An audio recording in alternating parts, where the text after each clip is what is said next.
another conversation around the use of data and video analysis in MLS and USL. And as you can see, because of the background, I'm sitting in Providence Park because my guest today is Shannon Murray, video analyst for the Portland Timbers. Let's talk to him. So here is Shannon Murray. Shannon, thanks for the time. Thanks for sharing with us your knowledge and everything that we're going to talk about video analysis and yourself.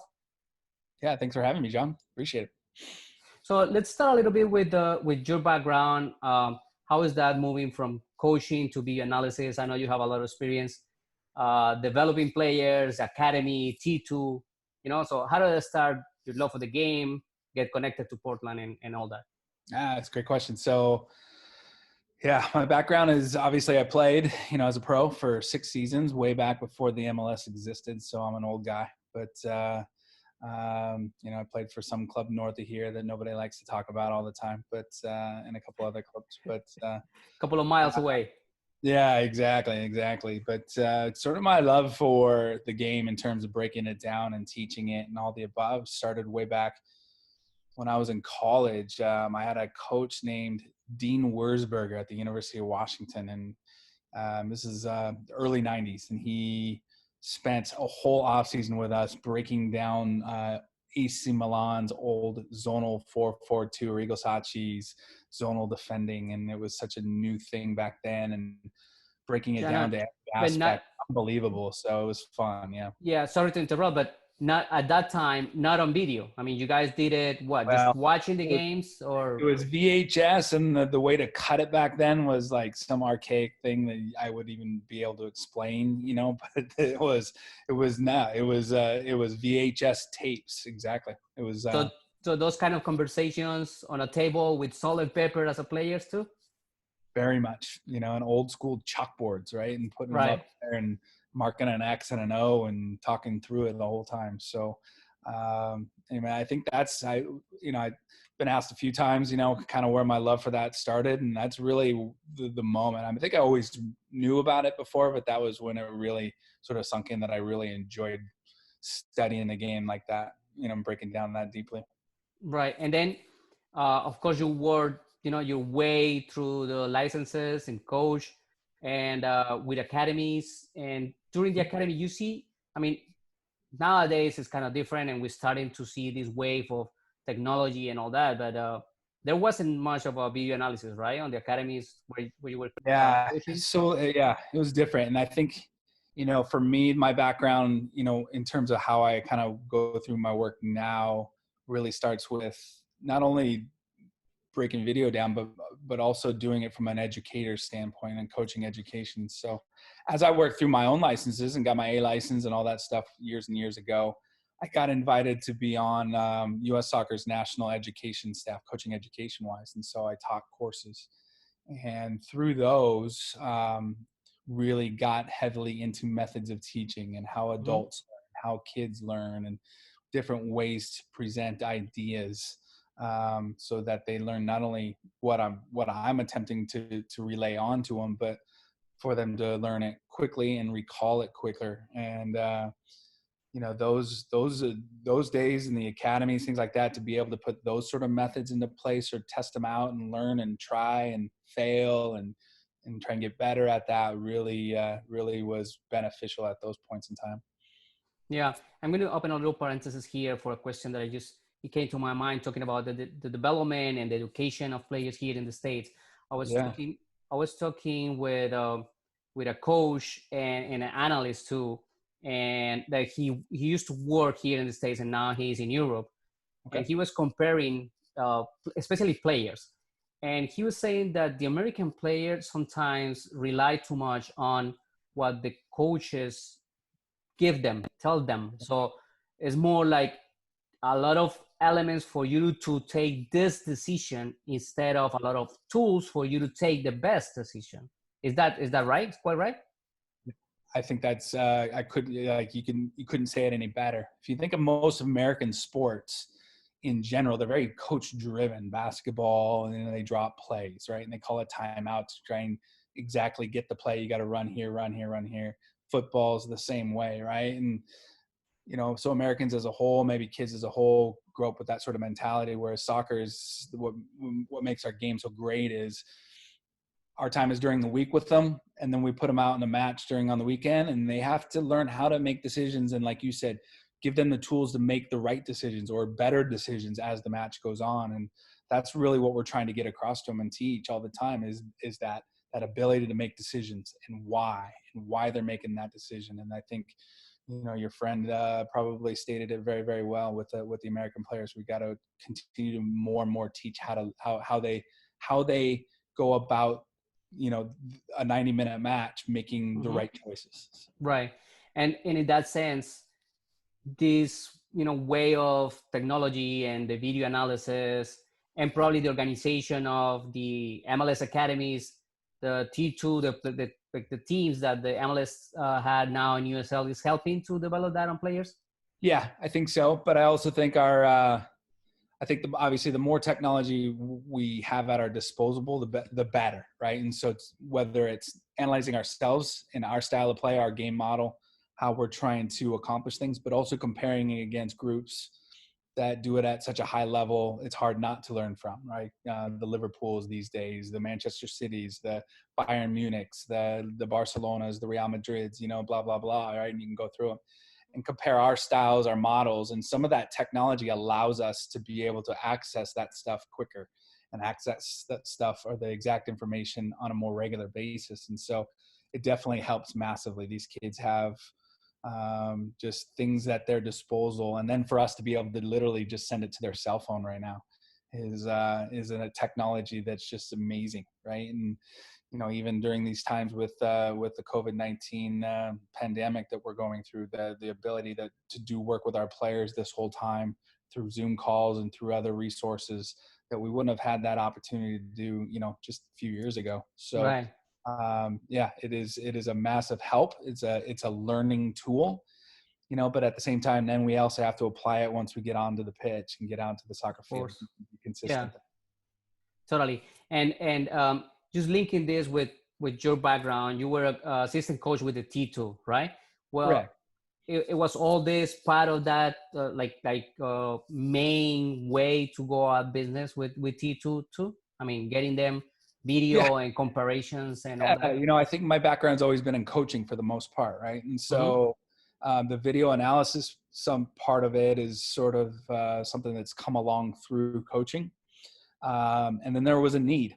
And then the need was to have somebody that can do both, can be on the field coaching, as well as be able to break down video well and be able to do it for the club, in all aspects of what we're doing. And so that's really how that sort of developed for me. I'm lucky in terms of now the way we've sort of formed the department is we've hired another video analyst who's actually does more of the, for lack of better words, the cutting of the video and some of the studying that way and works with it that way. And I'm on the field as a coach, but it's a good mesh because now my department still is about presentation of scouting, presentation of reflection on how we played on the last match or last set of matches based on our game model.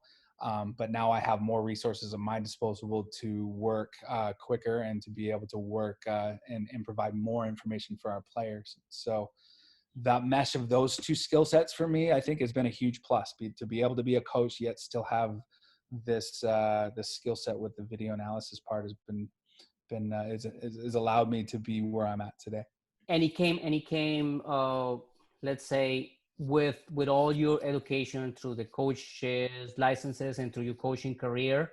Yes. Not a different separate education on video analysis itself. No, it's just sort of evolved all together. It was a real if I was to tell you that I set out 12 years ago, 15 years ago, that this was going to be my pathway, I'd be lying to you. It's just the love of both that, getting out on the field every day with the players, but also going in and breaking package evolved and kept evolving and kept evolving. And then next thing you know, the club had a need and I got to fill that need. And, it's been a real positive for me and hopefully it's been a positive for the club as well. And I think, it's different in, different organizations, different teams, they manage it differently. But in your case and in case of Portland, for example, I think that like having you with so much coaching experience is really helpful. I guess you are like the filter, right, of the department, and you're the one who is connected with Gio. Yeah, that's a great description. I think it's Mm-hmm. exactly right. Is my job entails in probably the simplest terms is to take what Gio wants, translate it in video so that the players can see it as easily as possible. And then when we go out on the field, my connection with Gio and the players is right there because I'm with them every single day. And then to take that feedback back to be able to adjust it is huge positive. Yeah, and I mean, I don't know if this question, anyways, the differences between a person like you that had that so much coaching background talking to a player, and you're a young guy who is an analyst, I think it's a lot different, not only on the terms of talking, but maybe on the trust of the players and that kind of stuff. Or you don't think it's necessary that way? No, I think so. I think what you say has a lot of credence. I think the fact that I'm out there every day doing it with them allows a trust factor, a connection that maybe some other analysts don't have because they're maybe not on the field or not on the bench or whatever it is. Definitely when you're on the bench during a match, feeling the emotion of the game, feeling all the things that are going on versus maybe sitting up in the booth or sitting, behind your computer watching the game, just allows for that other level of knowing all the variables that are going on at the moment, the decisions that get made and things that are going on. And the players, I think, see that. And I think that's helped me in the video analyst part because I can watch, I'll be on the bench during the game. And then afterwards, if I'm breaking out certain clips, I remember, hey, well, this was what was going on maybe just prior to that moment. So that had an effect on the decision that got made. So I think it's a huge bonus. And I do think it allows myself and the players to connect quicker and hopefully builds trust. And that's a huge piece to the puzzle. Right. So on a game day, you don't have anyone doing game analysis because you are at the bench. Yeah, no, the guy's upstairs. His name is Rojas, and he does. And he and I are connected by an earpiece. Okay. And there might be things that are going on during the game where I know that Gio's going to want to look at that when we get in at halftime. Or I know that Gio's going to want to talk about that moment because we either broke down or it was something very positive or whatever it is. So I'll just quickly radio up, hey, can you make sure you have that moment clipped out? Got it. So like I need that transition or something like that. Exactly. And then that partnership between myself and Rohan is really, I think, what makes our department work really well right now. And then we add a third component, which is the physical side, the fitness coaches. Okay. How we can take some moments and some of the things we're trying to achieve physically with the team and then apply a soccer context to it, a real soccer context to it. And I think that really is an important factor as well. For you as a coach, because I mean, in the sport, you find every aspect of the spectrum, right? Coaches that love data and video and technology, coaches that don't want anything to do with it. They just feel the game and that's it. Yes. How hard it is for you, like mark the line in when the video or the data dictates something and when the game is calling for the video or the data? That's a great question. And I think a lot of it depends on the head coach. It also depends on me. And I think that's one of the things that is so important in these jobs is learning your head coach, learning what they like, what they don't like, almost starting to see the game through their eyes versus necessarily my eyes. But at the same time, also still having the perspective to add or to be able to say, hey, but I also think we need to look at this, or I also think we need to consider that. And so not just being a yes man, but at the same time, learning what does drive the particular head coach and what he wants. And I think that's a big piece. It'd be easy for me to always just give my opinion, and I do, but I have to do it in a context that applies to how Gio wants us to play. And I think that is an important piece of the puzzle. And like you said, they're all over the map. Yeah. Some of the coaches love it. They could dig in all day long to this stuff. Other coaches, it's not their thing, and that's fine, but I still think our jobs is to add to the puzzle, and that's ultimately what we're trying to accomplish. Right. So, I mean, we already talked about the day game analysis. Of course, you guys do your own team analysis, opposition analysis, right? All that is involved. And training sessions, you Yeah, guys, all that's no? under my umbrella. Yes, training sessions as well. So all that's under my umbrella. So it could be something as simple as in a training session. The objective of the session was Right. You X. record the sessions, right? We record the You sessions. got drones and all You know, that, or not? Or not? we have cameras set up already in the Okay. facility that are automatically tied to our laptops. So the only thing we do is just basically push a button to turn them on. They're going during the training session. Rohan can sit on the sidelines with his iPad and show us things if he thinks that it's relevant at the time. But then we come in afterwards and then we can go back, look at each of the activities or review them and say, okay, we felt like we were doing this really well, but let's look at the clips, make sure, and then apply it to our game model, make sure it fits. And then also see that maybe we thought it looked like this, but then we saw it on video and it wasn't. So now we have to make an adjustment. Right. I think those are important things. And so that all falls under my umbrella and myself and Rohan's, and it definitely these long days, long nights, but it's fun. Enjoy it. It's a passion for it. And ultimately, hopefully it leads us to get to us giving consistent messages to our players constantly. Yeah, I guess that's the main idea, right? That they Yeah, know where exactly. you guys coming from and they understand the message. Yes, 100%. And I think there's always, to me, that's a method in and itself. There's soccer's the soccer always, but how you're giving the information is a big part of the equation. Right. When it comes to scouting, possible signings, do you guys do that scouting too, or is an organization out of the team that provides some part of that? Yeah, so how we tie that in is we have a scouting department that's separate of us. Okay. Rohan sort of dovetails into that a little bit, but eventually players are assigned to us. In specifically Rohan first. Rohan will go in and pick 3, 4, 5 games, maybe more, and then pick out the pertinent clips so that we can present it to Gio, because Gio just didn't have time to watch that much. Mm-hmm. And the rest of us as the staff, the assistant coaches, myself, Carlos Umosa, and Miles Joseph, and Memo, our goalkeeping coach. Correct. And then we give feedback whether we feel the player fits our model or not. These are the spots we think fits, doesn't fit, things like that. And then we give it back. That goes back to the scouting department. They reflect on it, either look for more or less, depending on how that information or that feedback was. And then that just keeps evolving back and forth. And so by the time the players get to me or to our coaches, they're pretty, they've been vetted quite a bit. And Rohan, as one of our video guys, is a big part of that equation. Mm-hmm. And then T2 has their own department, or they're connected with you? They're connected with us. Yeah. Okay. Exactly. Yeah. And the so academy, you guys stand some features. They do a lot of their own work. Yeah, they do a Okay. lot of their own work. We as a group use a lot of the same resources, but they have to do a lot of their work on their own. Now they might refer to us for things, as well as the Thorns as well, the Portland Thorns. Correct. How we look at this, or what do you think of this, or that type of stuff. But they're doing most of their own work at that point, because ultimately for us, most of our attention's with the first team. But there is definitely collaboration, but in terms of the actual work, they're doing work mostly on their own. Right. I mean, they require their own attention too. So. Correct. Yeah.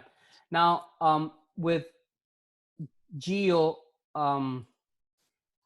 he has a real cool mix in terms of his soccer philosophy, right? I mean, he's from South America, but he played in Europe and he played here, and he knows the deep down the players that are growing up here in the States and trying to get to Major League Soccer and stuff. So, but his style is perceived outside for many as a South American style. I'm not going to ask you feel that way, but as a coach, how do you? Yeah, I think Gio's strengths are is that what you outlined. He has his experiences come from a lot of different backgrounds, and I think that's a massive plus for him.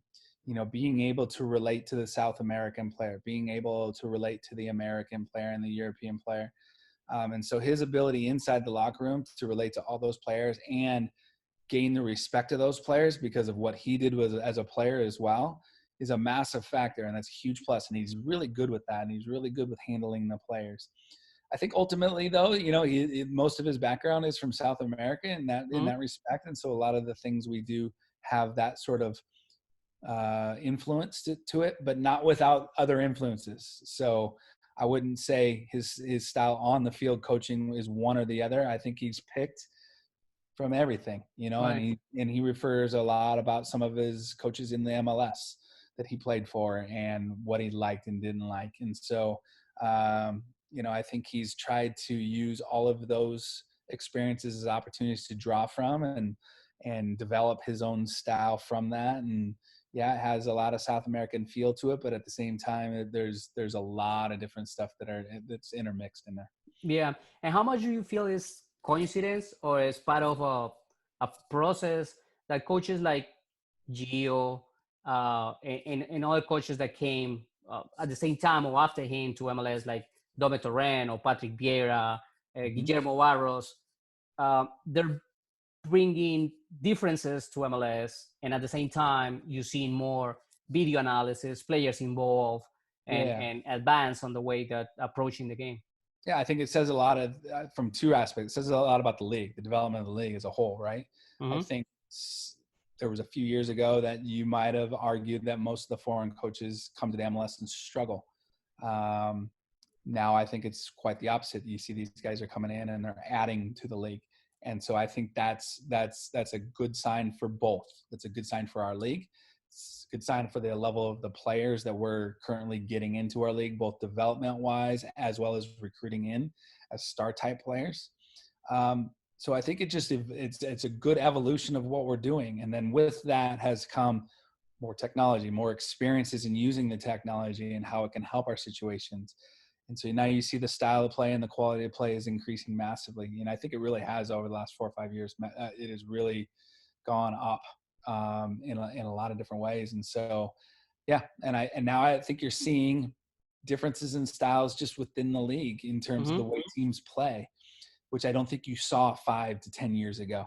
I think a lot of teams like, this is how we play in the league. This is what's successful in the league, and this is what you do.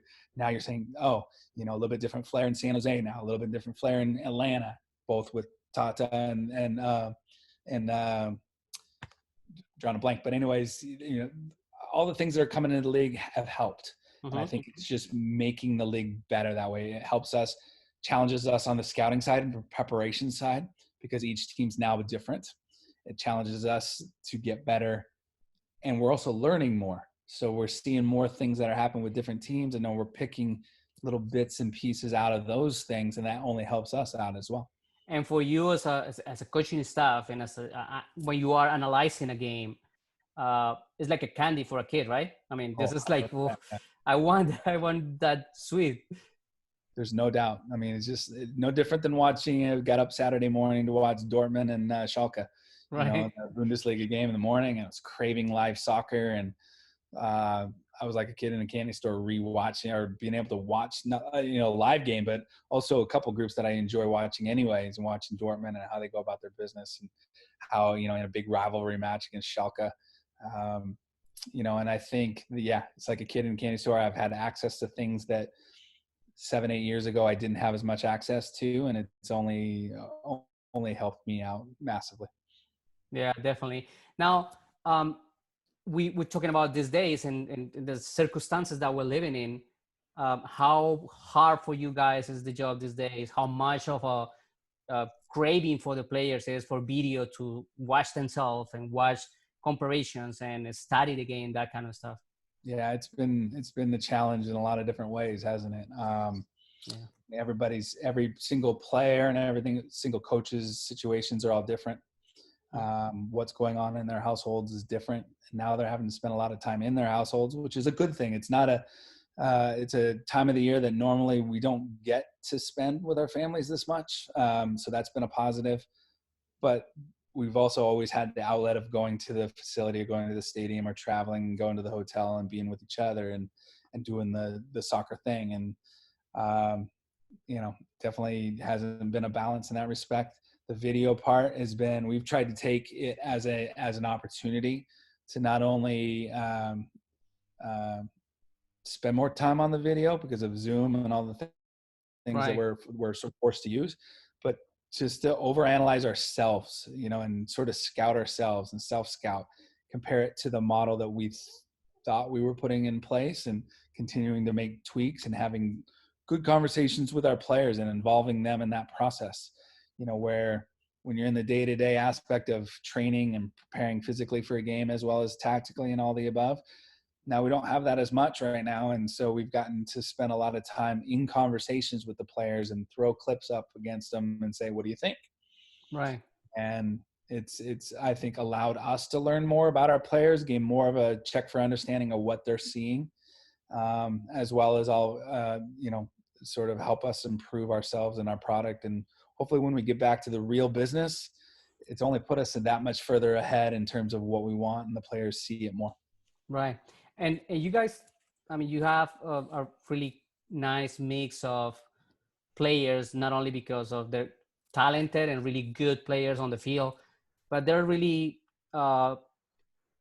people who love intellectual people, right? They love to read, they love to be connected. They understand many things more than, probably a regular soccer player. And we're talking especially because in South America, we have this idea that the South American player has a lot of talent, but they don't like watching video, reading football, study the game. And I think you guys have a totally different group of core of players that probably love this. I would agree with that. Yeah, I would agree with that massively. I think we've had some really good discussions with our players because of that, because they're seeing things maybe differently, or small tweaks or whatever it is that we can't see from the touch line or from the video or whatever it is.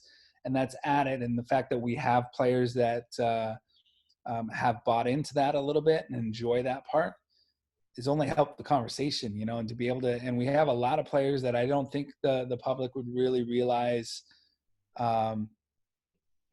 that enjoy it as much as they do. I mean, and I think everybody looks at a Diego Valeri and realizes that he likes to study the game and enjoy it and have conversations about it.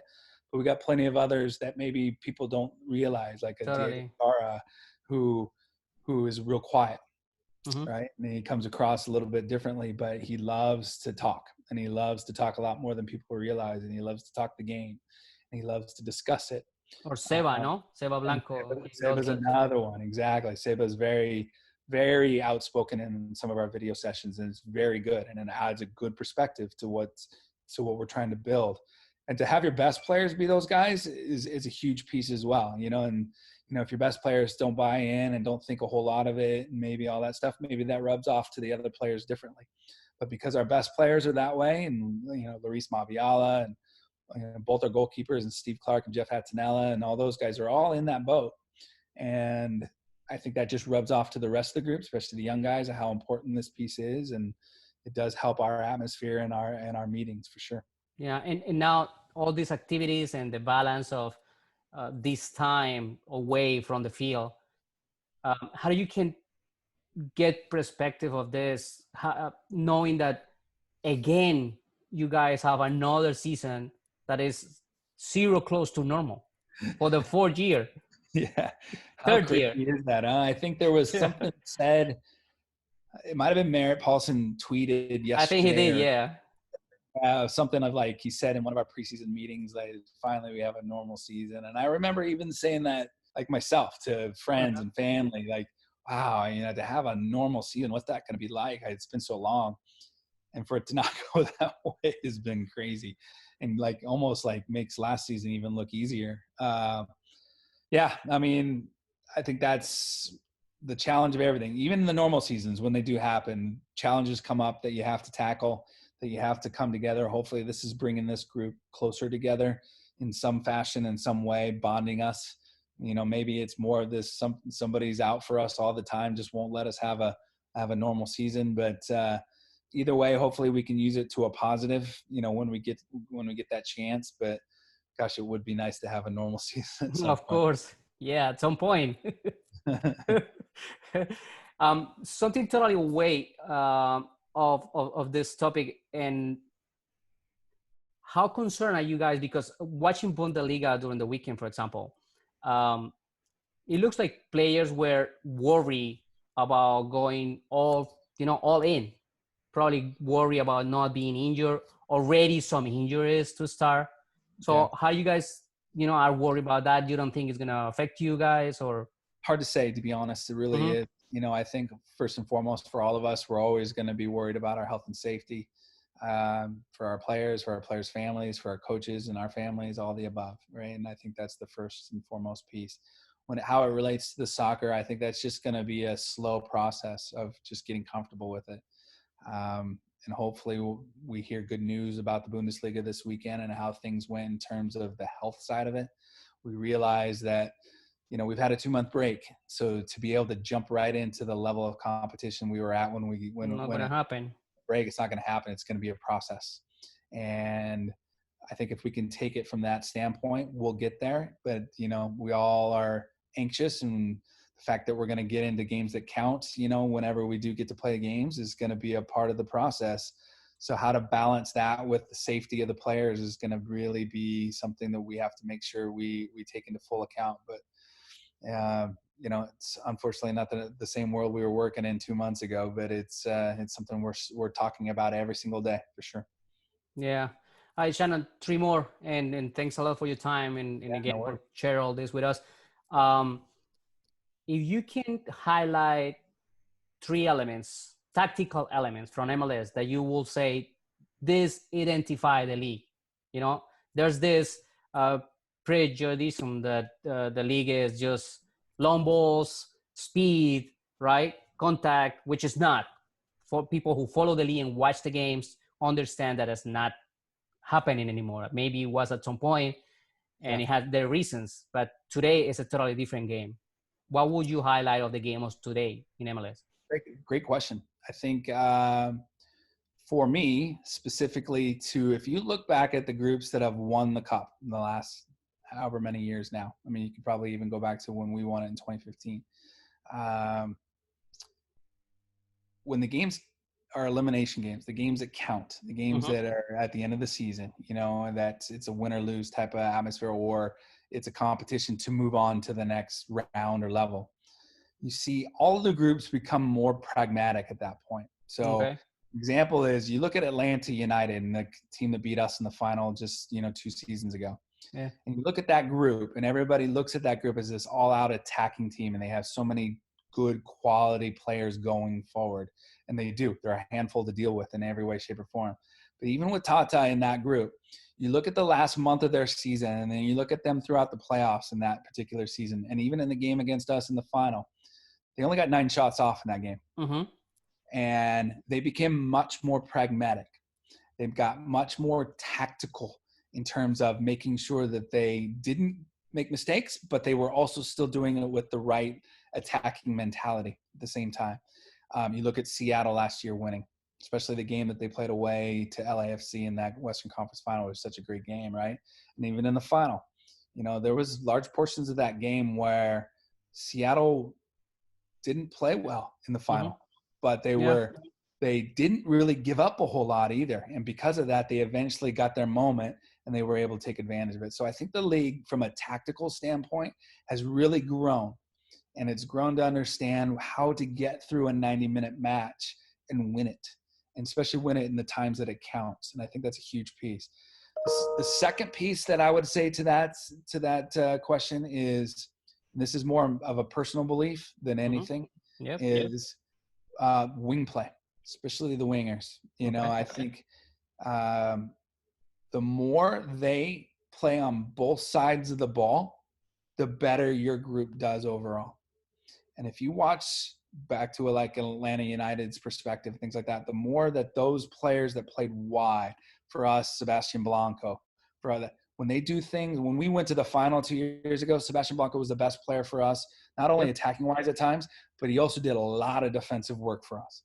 And he did it really, really well, and he did it at a high level.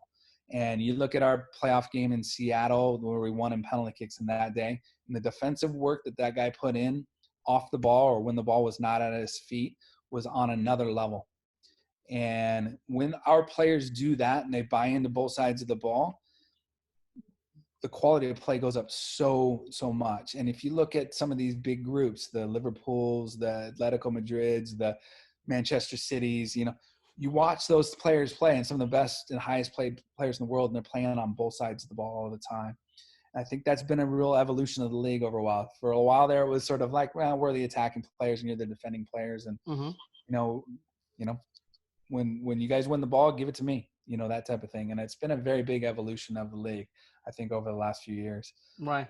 And then thirdly, yeah, go ahead. Yeah. No, I was about to ask you, with that evolution, it looks like MLS is still keeping one element intact. It is the number 10. No? I mean, it's a position that probably around the world is hard to find, but you can find real number 10s in MLS. Yeah, it's a good question. And I think I can answer it in a lot of different ways. I think some of it's, where the league is still evolving too. But we've had some really quality 10s over the years. And so, we have one in on ourselves with Diego Valeri, right? Yep. But as time goes on and style plays goes on, how can you now still use some of that skill set and still put it to use, but maybe not in the traditional sense of a 10? And so I think that's where the league is eventually going. So LAFC is an example, right? And how they use Carlos Vela. He's more of a winger at times, or at least, in a positional play, he's more of a winger, but he's really a 10 in a lot of different ways. And so he just sort of floats inside when he times it right. He stays wide when he feels like he has to, but it's maybe a different 10 than what we've gotten accustomed to watching over the years. Yeah, I still think it kind of exists, but at the same time, it'll be interesting to see how the league, if we follow suit with how some of the rest of the world has gone. Liverpool's another example of that, right? With the way they play.